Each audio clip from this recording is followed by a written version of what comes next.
tarde, senhoras e senhores. Boa tarde, né? Por que eu tô falando boa tarde, né? Olá, né? Tô totalmente perdido, né? Vamos lá, pessoal. Hoje, então, nós vamos começar aqui a tratar de um novo tema, né? Nessa nossa aula de hoje, eu selecionei para vocês um tema ligado ao direito do consumidor, tá? É um tema muito cobrado em prova, tem uma alta incidência. E nesse caso, né, nós também vamos fazer agora uma situação híbrida. Nós vamos comentar a jurisprudência que trata do tema e mostrar uma questão. Então não vai ser uma aula isolada, a gente faz as duas coisas ao mesmo tempo, mas como de costume nós vamos começar fazendo uma rápida revisão no que diz respeito a essa temática que envolve aqui os direitos básicos do consumidor e o problema da hipossuficiência, ok? Muito bem, quando nós estamos falando dos direitos básicos dos consumidores,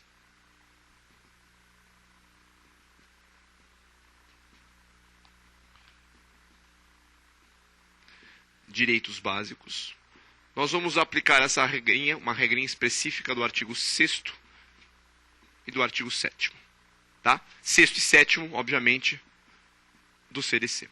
Então, nesses dois dispositivos, nós temos a previsão dos chamados direitos básicos. Muito bem, e o que são esses direitos básicos dos consumidores? São os núcleos fundamentais de proteção que nós temos em lei. Ou seja, a essência da tutela do direito do consumidor, os pontos centrais são os direitos básicos. A proteção da vida, a proteção da saúde, a proteção da segurança. O ponto importante, até utilizando desse dispositivo, é lembrá-los que o artigo 6º, ele nada mais é do que um rol exemplificativo. Rol exemplificativo de direitos básicos. Existem outros direitos básicos que podem ser agregados ao próprio texto do Código de Defesa do Consumidor. E nesse caso, até o artigo 7º, pessoal, ele fala que é possível a ampliação desses direitos básicos fundados no quê? Na ideia de uma convenção ou de um tratado internacional sobre o tema. Ok? Então poderia ampliar até outros direitos básicos, outras questões podem surgir para desenvolver essa temática. Hoje só até a título de curiosidade, nós vamos até depois ver nas aulas de consumidor, a questão da privacidade dentro do mercado, dentro do cenário digital, que é uma discussão nova, uma discussão que se coloca para solucionar um problema que o CDC, quando foi criado pela primeira vez, não se tinha essa preocupação em relação a isso. Hoje, essa questão das redes sociais, o problema da exposição, se isso é ou se isso não é uma relação de consumo, passa a ter uma enorme pertinência. Muito bem, pessoal. O que acontece? Existem vários direitos básicos. Entre os direitos básicos, nós temos lá a facilitação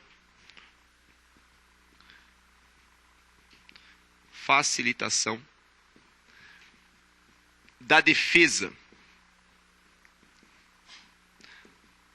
do consumidor em juízo.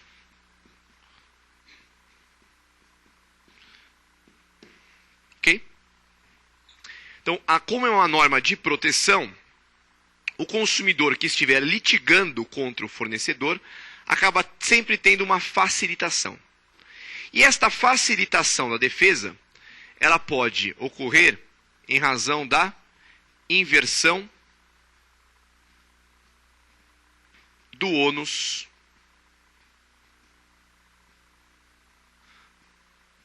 da prova. Inversão do ônus da prova.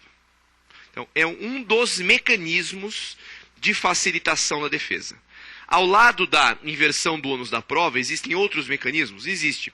Por exemplo, a gratuidade da justiça, quando você isenta o consumidor. Mas em relação ao tema da inversão do ônus, que nós temos uma quantidade maior de discussão. A inversão do ônus da prova, de acordo com a redação do Código de Defesa do Consumidor, ela depende de uma análise do magistrado. Então ele sempre fala que isso acontecerá a critério do juiz. A critério do juiz. Então, o juiz, em razão de uma análise pautada na razoabilidade, analisando a circunstância concreta, vai decidir se é cabível ou não é cabível a inversão do ônus da prova. Então, aqui, logo em primeiro lugar, já queria alertá-los do seguinte. A inversão do ônus da prova não é regra. A inversão do ônus da prova é exceção. Ok? A distribuição dos ônus probatórios, ela sempre será feita de acordo com o que estabelece o Código de Processo Civil. Os fatos constitutivos de um direito devem ser alegados pelo autor, os fatos extintivos ou modificativos pelo réu. Essa é a distribuição tradicional do ônus da prova que nós temos. Ótimo. O ponto essencial agora é o seguinte, pessoal. O consumidor, ele muitas vezes não tem condições de produzir provas. Ele não sabe produzir provas, ele não tem essa viabilidade técnica da produção. E aí, o magistrado consegue e tem essa opção de inverter o ônus. Esta inversão, ela acontece em duas situações. Quais são estas situações? A primeira hipótese decorre da caracterização da hipossuficiência. Hipossuficiência. Então, uma vez caracterizada a hipossuficiência do consumidor, é possível, portanto, inverter o ônus da prova. Ou, em razão da verossimilhança da alegação. Ou da verossimilhança da alegação. Portanto, nós temos que observar um detalhe. Tanto a caracterização da hipossuficiência como a verossimilhança da alegação, a critério do juiz, permitem a inversão. Então, já o primeiro detalhe importante para quando vocês forem responder alguma pergunta. A inversão do ônus da prova ocorre exclusivamente com a hipossuficiência? Não. Eu posso também pleitear a inversão do ônus da prova quando a verossimilhança da alegação está presente, se demonstra uma dificuldade na produção do elemento probatório e o juiz inverte. Só que na maioria das vezes, na maioria dos casos práticos e na maioria das perguntas que nós temos em relação ao tema, eles atrelam a discussão da inversão do ônus da prova à hipossuficiência. E por que eles fazem isso? Eles fazem de propósito para que o candidato acabe se confundindo, e a maioria acaba se confundindo. Por quê? Porque todos acabam tendo uma ideia que meio que trazem do direito do trabalho que todos os consumidores são hipossuficientes. Na verdade, não. A hipossuficiência ela é uma condição diferenciada. E por essa razão, eu vou tentar aqui brevemente fazer um panorama geral para que vocês não confundam mais. O artigo 4º do Código de Defesa do Consumidor, ele traz nos seus incisos os chamados princípios da política nacional. Ok? Então lá no artigo 4º, nós temos os princípios da política nacional. Dentre esses princípios da política nacional, nós temos o princípio da vulnerabilidade.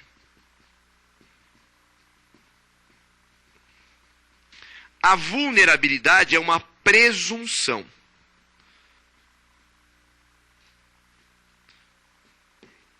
O que isso quer dizer, portanto?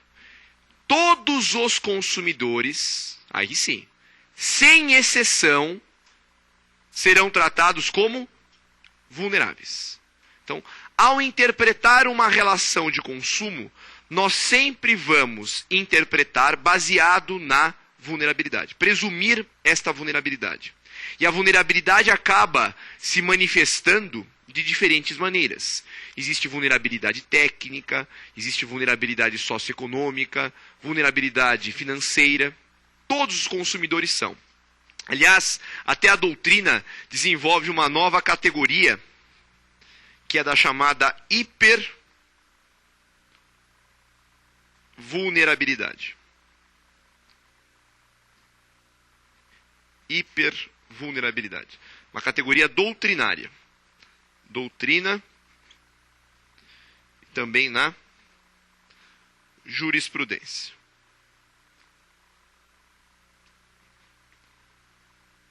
Ok? Então vamos lá. A vulnerabilidade é um princípio. Todos os consumidores, sem exceção, são tratados como vulneráveis. Eu presumo isso. É uma presunção iure et de iure, uma presunção absoluta. Não tem nenhuma exceção. E, aliás, nós temos uma graduação mais intensa, que é da hipervulnerabilidade. Algumas categorias, alguns consumidores terão um tratamento ainda mais protetivo. Esta hipervulnerabilidade, ela resulta da conjugação de dois sistemas de proteção diferenciado. É o caso do consumidor idoso, do consumidor criança, em que eu tenho uma aplicação cumulativa do ECA mais o CDC, do ECA mais o Estatuto do Idoso. Então, estas situações acabam gerando aí um tratamento específico.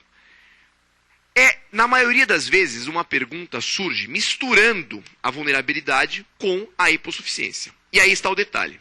A hipossuficiência, como eu já comentei com vocês, ela aparece no artigo 6º. Ela é um direito básico e ela depende de decisão judicial. É um direito básico e depende de decisão judicial. Ou seja, alguns consumidores são hipossuficientes, outros não.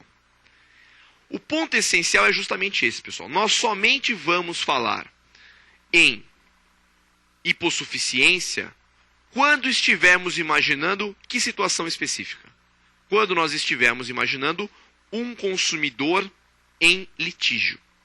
Ou seja, a hipossuficiência, ela está atrelada obrigatoriamente ao processo civil. E aí que está o ponto decisivo. Isso aqui é uma condição processual.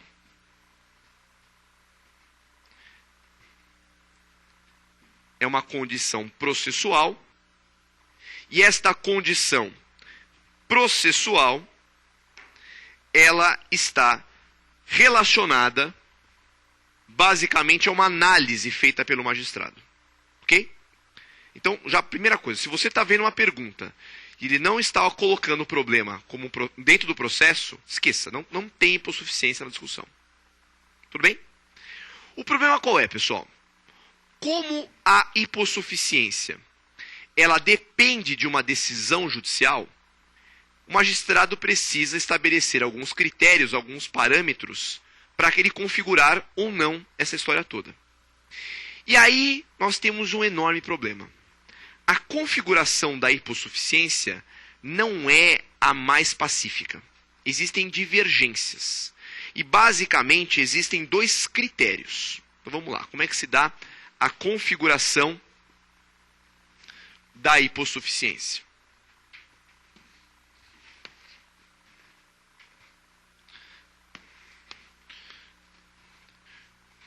De acordo com a doutrina,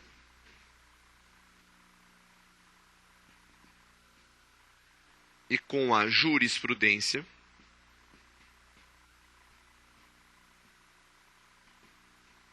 os critérios utilizados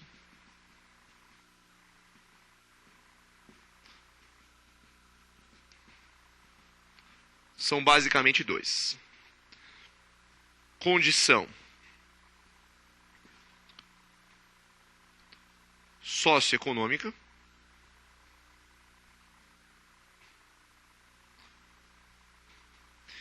e a dificuldade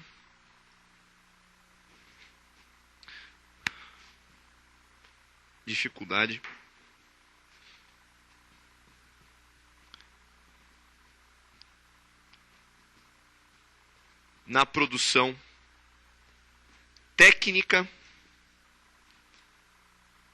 da prova.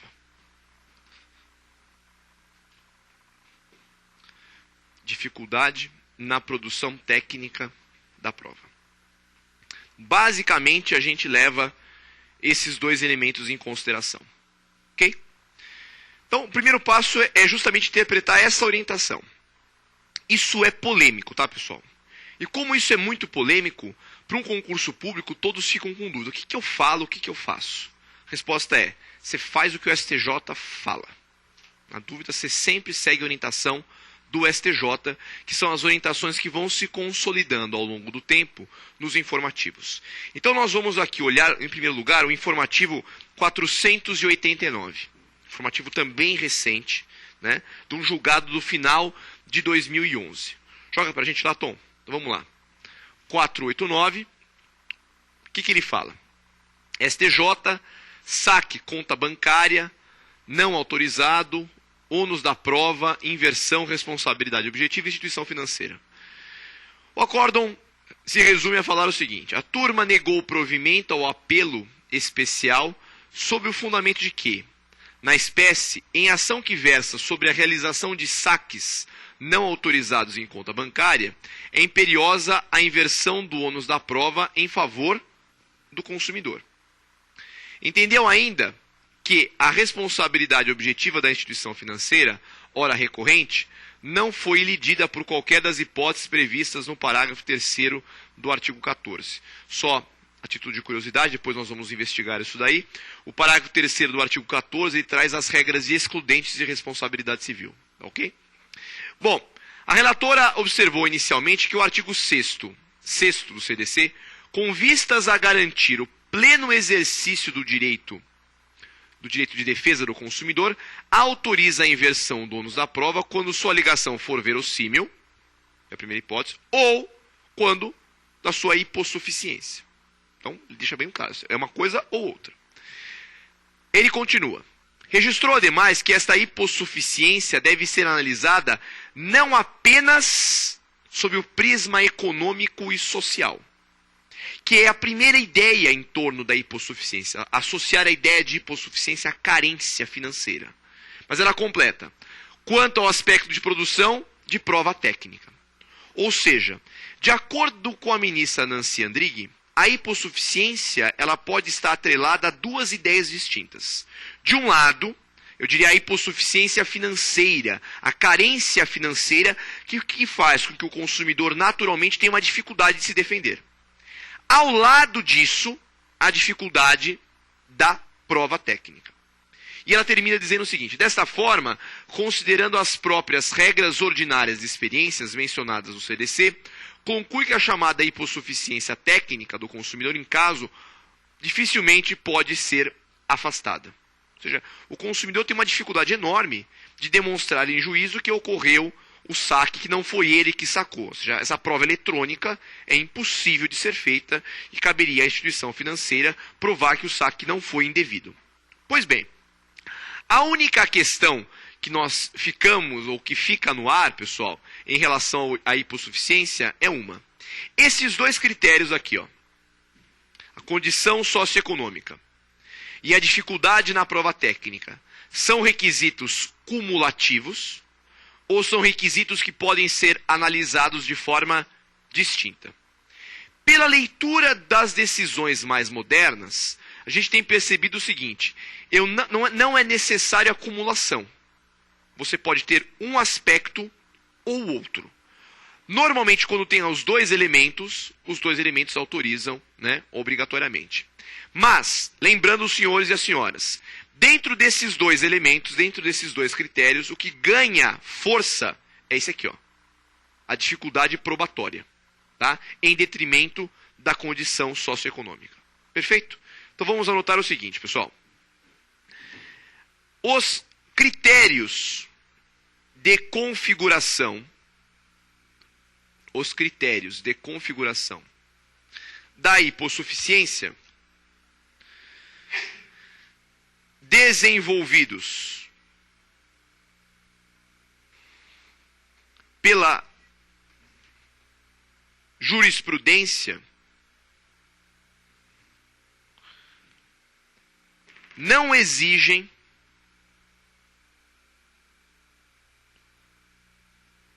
a sua aplicação cumulada. Não exigem sua aplicação cumulada.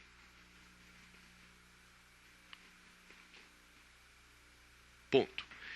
Percebe-se nos acórdãos mais recentes.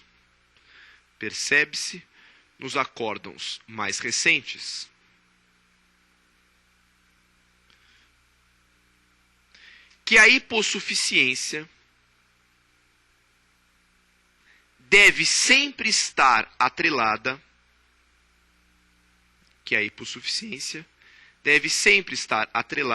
ao aspecto probatório.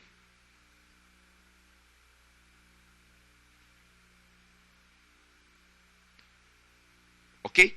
Então, esse é o ponto fundamental. Então, hipossuficiência é uma discussão de prova. Consegue ou não consegue produzir essa prova? Pois bem, então, retomando a aula. Dentro dos direitos básicos do consumidor, existe um direito básico que é a facilitação da defesa. E como a gente facilita a defesa? Invertendo o ônus da prova. Como a gente pode inverter o ônus da prova? Caracterizando a hipossuficiência ou em razão da verossimilhança da alegação. A hipossuficiência, que é uma condição processual, não se confunde com a vulnerabilidade, que é um princípio e é presumida. Todo consumidor, sem exceção, é vulnerável. Pois bem, já sabemos que os critérios de configuração da hipossuficiência não são pacíficos. Há uma divergência apontada nos próprios informativos do Superior Tribunal de Justiça. E aqui nós precisamos tomar um certo cuidado. Qual é? Se a configuração já é difícil, mais difícil ainda é entender qual é o momento em que isso deve ser configurado. Nós estamos imaginando o processo civil. E aí, pessoal, tem um aspecto decisivo. A inversão do ônus da prova muda radicalmente a dinâmica do processo. Significa que você, réu, passa a ter a incumbência de rebater todas as alegações feitas pelo autor. Não só baseado no princípio da eventualidade, porque nesse caso o autor sequer vai provar as suas alegações. É você que tem que fazer uma não prova do que ele alega. E aí começava uma dúvida. Porque alguns juízes utilizavam a caracterização da hipossuficiência como regra de decisão. Pegava o processo, analisava lá as provas que foram produzidas, mais ou menos o contexto, falava, não, mas aquele é hipossuficiente, estou invertendo o ônus da prova na sentença, e como o réu não fez prova, estava correndo risco, julgação procedente. Essa posição se mostrou o quê? Atentatória a garantias fundamentais dentro do processo, como o contraditório, a ampla defesa, gerando um enorme embate, mais uma vez, na jurisprudência. E a jurisprudência do STJ, nesse aspecto, se consolida, dizendo, fala, olha, a caracterização da hipossuficiência deve ocorrer até o saneador do processo. E esta posição, ela foi reforçada num último informativo recente deste ano, e já vem sendo reforçada ao longo do tempo. Vamos dar mais uma olhadinha, Tom, por favor, no informativo 492 do STJ, que fala do momento de configuração da hipossuficiência. 492, inversão do ônus da prova, regra de instrução. Fala, a seção, por maioria, decidiu que a inversão do ônus da prova, de que trata o artigo 6º do CDC, é regra de instrução, devendo a decisão judicial que determiná-la ser proferida preferencialmente na fase de saneamento do processo ou, pelo menos, assegurar a parte a quem não incumbia inicialmente o encargo a reabertura da oportunidade para se manifestar nos autos. Então, ou seja, na sentença não dá. A sentença, então, já que você entende que é um caso de hipossuficiência, reabra um prazo para que eu possa produzir essa prova. Pelo menos, senão eu estaria extremamente prejudicado. Então, o saneador é justamente o marco processual onde vão ser fixados os pontos controvertidos, onde será avaliado a necessidade ou não de produção de uma prova, e, portanto, é totalmente pertinente que lá, pelo menos até lá, ocorra essa caracterização. Qual é o problema, pessoal? Um detalhe que eles esqueceram. Não é que o STJ esqueceu, o STJ não tratou, até porque isso não chegou ainda ao STJ. A grande maioria das ações que envolvem o direito do consumidor não são pelo rito comum ordinário. A grande maioria é no juizado especial. E o juizado especial é uma várzea, né? Lá acontece de tudo, né? Cada juiz, às vezes, tem um código próprio, né? É um feudo processual, né? Então você tem dificuldade até de entender a dinâmica do que está acontecendo. E nós não temos um saneador no juizado, propriamente um saneador. O procedimento, o rito é totalmente diferente. Por essa razão, a posição do STJ, ela resolve o problema do procedimento comum. Mas ela não resolve o problema do procedimento nos juizados especiais. E aí vem a dúvida, qual seria a melhor orientação? A melhor orientação, muito embora não seja nada pacificado, é bem pior, é que, uma vez caracterizada a hipossuficiência, isso deve ser um pedido formulado pela parte, ou até mesmo de ofício, desde que com a inicial, com o mandado citatório, já conste essa posição. Ou seja, o juiz, ao citar o réu, ele cita o réu para que apresente defesa ciente de que foi caracterizada a hipossuficiência. Esta orientação é adotada nos juizados especiais do estado de Minas Gerais, especialmente em Belo Horizonte, em que eles têm um juizado especializado. Lá eles avaliam o caso e no mandado citatório já consta se o sujeito é ou não é hipossuficiente. Ou seja, o réu toma conhecimento da ação já sabendo dos riscos e dos ônus que ele vai enfrentar nesse processo. Ok? Então vamos anotar o seguinte, pessoal. Atualmente, o momento da inversão, o momento da inversão do ônus da prova, de acordo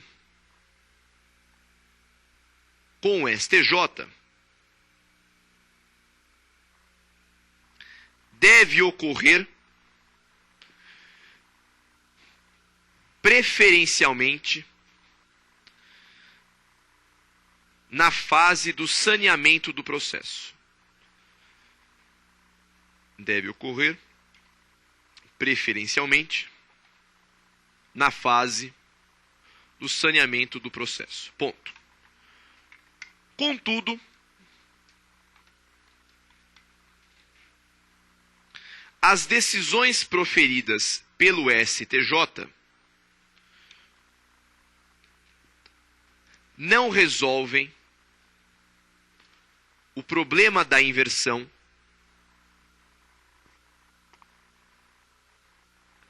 nos juizados especiais.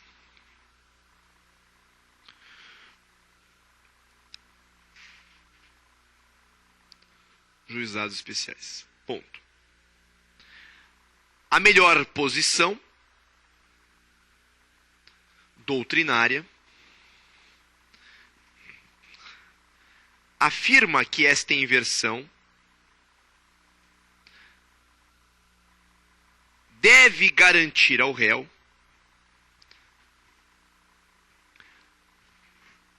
a ampla defesa e o contraditório.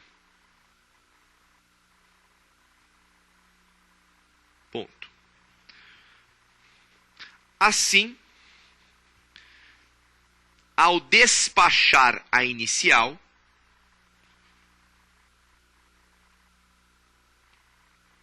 o magistrado de ofício,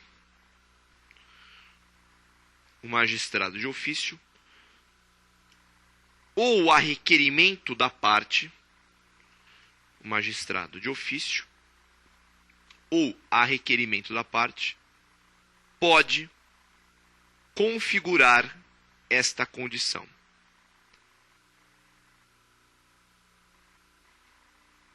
O magistrado pode configurar esta situação. Tudo bem? Então, são 3 pontos importantes em relação a essa matéria. Primeiro deles, hipossuficiência é direito básico e é uma condição especial. Número 2, a hipossuficiência tem efeitos exclusivamente processuais. Somente processuais. E no processo civil. Tá? Jamais poderia falar de inversão de ônus da prova no processo penal, por exemplo. Em terceiro lugar, o momento em que isso deve ocorrer. Dentro do processo, momento oportuno desta inversão. A ideia qual é? Ainda que a norma proteja o consumidor, ainda que a norma ela garanta uma tutela diferenciada, ela não pode prejudicar outros direitos e outras garantias constitucionalmente assegurados. Esse é um conflito aparente de normas que deve ser solucionado tendo em vista até mesmo que o CDC ele quer criar uma harmonização nas relações de consumo. Ok? Então, não é, eu sempre brinco com meus alunos, é um código de defesa do consumidor, não é um código de ataque do consumidor. Ele não pode usar isso daí também como uma arma, simplesmente para ter vantagem. Pois bem, em relação aos testes, pessoal, normalmente as perguntas são bem legalistas. Mas eu selecionei aqui para vocês um teste recente de 2011, tá? Foi lá da Paraíba, concurso para juiz. E é uma pergunta que ele fala sobre direitos básicos, mas tudo gira em torno da discussão da hipossuficiência. Vamos dar uma olhada? Então, vamos jogar lá. Fala o seguinte, ó. De acordo com o previsto no CDC, constitui direito básico do consumidor. Vamos ler todas as alternativas, depois a gente vai comentando. Letra A. A modificação de cláusulas contratuais que estabeleçam prestações excessivamente onerosas e que acarretem extrema vantagem para uma das partes no caso de acontecimentos extraordinários e imprevisíveis. Letra B. A garantia de responsabilidade solidária no que se refere a ofensas cometidas por mais de um autor, caso em que todos os envolvidos deverão responder pela reparação dos danos previstos nas normas de consumo de acordo com a sua culpabilidade. Letra C. Adequada, eficaz e contínua prestação dos serviços públicos em geral. Letra D. A facilitação da defesa dos seus direitos de consumidor, inclusive com a inversão do ônus da prova a seu favor no âmbito civil, quando o juiz julgar procedente a alegação ou quando o consumidor for considerado necessitado, de acordo com as regras ordinárias de experiência. E letra E. O acesso aos órgãos judiciários e administrativos com vistas à prevenção ou reparação de danos patrimoniais e morais individuais, coletivos ou difusos, assegurada a proteção jurídica, administrativa e técnica aos necessitados. Ok? Era um teste considerado um nível intermediário de dificuldade, envolvia a interpretação do único artigo, que é o artigo 6º. Vamos analisar, voltar agora a ver quais são os pontos de cada uma das assertivas. Lá na letra A, essa assertiva está errada. Por quê? Bom, primeiro ponto importante. É direito básico do consumidor a modificação de cláusulas contratuais que estabeleçam prestações desproporcionais? Sim. Se vocês olharem lá o inciso 5º, vocês vão perceber isso como um dos direitos básicos, o direito básico de revisão. A onerosidade excessiva autoriza ao consumidor que proponha uma ação para revisar. Inclusive, isso é a base de um instituto moderno, que é até objeto da mudança do CDC, que é o superendividamento. Então, quando a coisa se torna muito excessiva, o consumidor pode alterar as regras do contrato para garantir o cumprimento do mesmo. Só que a revisão contratual depende apenas que a obrigação se torne excessivamente onerosa. No caso dessa assertiva, ele atrelou o problema aos acontecimentos, olha lá, extraordinários e imprevisíveis. Esta regra que atrela aos acontecimentos extraordinários e imprevisíveis consta apenas no Código Civil, no artigo 478. Ali não é um problema de revisão, é um problema de resolução. Então, a resolução por onerosidade excessiva, no Código Civil, exige que esta onerosidade tenha como causa fatos imprevisíveis e fatos extraordinários. No CDC, como é uma regra de proteção mais intensa, basta que a prestação se torne onerosa. Se ela está onerosa ao consumidor, e como é um direito básico a defesa dele, a gente facilita o cumprimento do contrato revisando o mesmo. Ok? Princípio da boa-fé objetiva, um desdobramento do princípio da solidariedade e da cooperação. Letra A está errado por causa dessa parte, ok? B de bola. A garantia de responsabilidade solidária no que se refere às ofensas cometidas por mais de um autor. Muito bem. Existem casos no CDC que a responsabilidade não é solidária. Já começa por aí. É o caso do comerciante. Né? O artigo 13 foi, inclusive, pergunta do último exame do MP São Paulo. O comerciante responde de uma forma diferenciada. E pior, além de nem todos os fornecedores responderem de forma solidária, eu não vou levar em consideração a culpabilidade. A culpabilidade é uma regra geral do Código Civil e não do Código de Defesa do Consumidor. Ok? Então aí, essa é uma assertiva completamente furada. Letra C.